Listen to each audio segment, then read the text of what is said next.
A partir de hoje, você irá acompanhar uma série de 5 entrevistas sobre a execução trabalhista. A nossa primeira conversa é com o juiz do trabalho da 88ª Vara de São Paulo, professor da Faculdade de Direito do Largo de São Francisco e coordenador da Comissão Nacional de Efetividade da Execução Trabalhista, Homero Batista. Olá, doutor Homero. Eu gostaria de começar a nossa entrevista perguntando ao senhor o que é execução trabalhista. A gente usa a palavra execução para se referir, vamos dizer assim, à segunda etapa do processo. A primeira etapa do processo, o trabalhador leva os seus argumentos, a empresa leva a sua defesa e o juiz determina exatamente qual é o direito do trabalhador. Se a empresa não cumpriu o que o juiz determinou, começa essa fase de execução.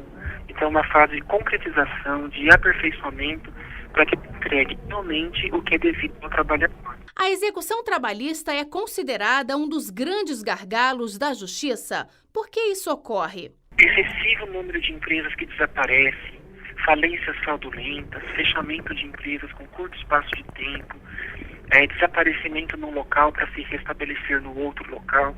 Tudo isso dificulta muito a vida do juiz do trabalho, a vida dos oficiais de justiça que fazem as diligências e dos trabalhadores e dos advogados.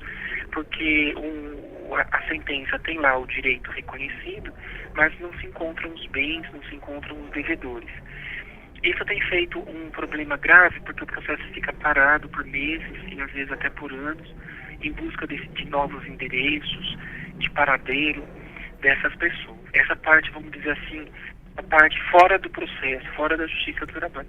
Agora, dentro da justiça do trabalho também existe morosidade relacionada com dificuldade de dar vazão para esses processos, julgar os incidentes de execução.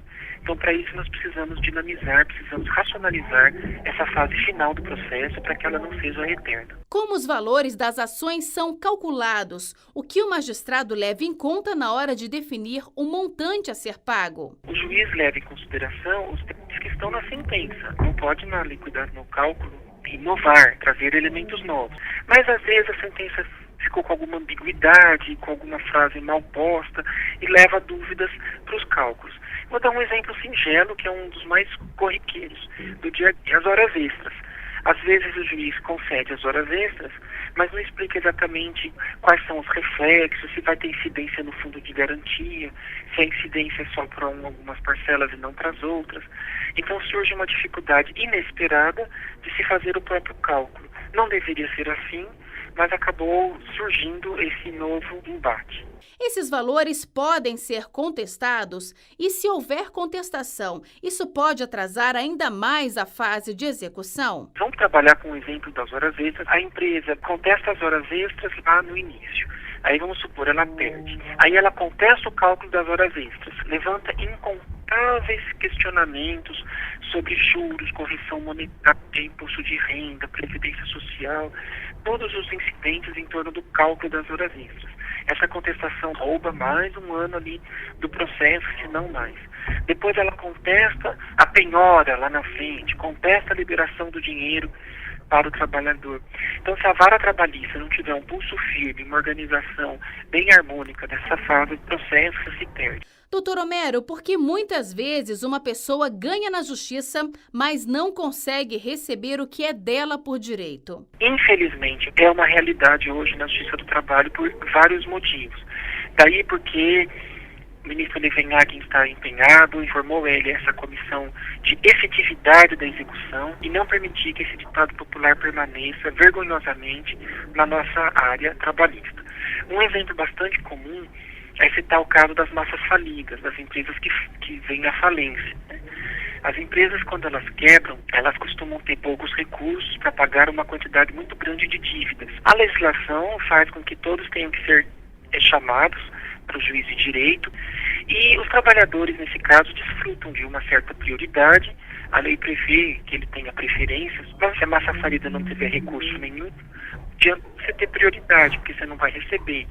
Então, é uma história com um final triste. Muitos trabalhadores terão deixado de receber seus direitos básicos pelo fato de a empresa ter atravessado essas dificuldades financeiras que levaram à falência. Que medidas a Comissão Nacional de Efetividade da Execução Trabalhista vem tomando para mudar essa realidade? Há várias frentes de trabalho nesse exato momento. Uma das primeiras medidas adotadas é a regulamentação da Semana Nacional de Execução Trabalhista. Pretendemos fixar a última semana de setembro de 2014, de 2015 e de 2016 para que os juízes se engajem na execução trabalhista.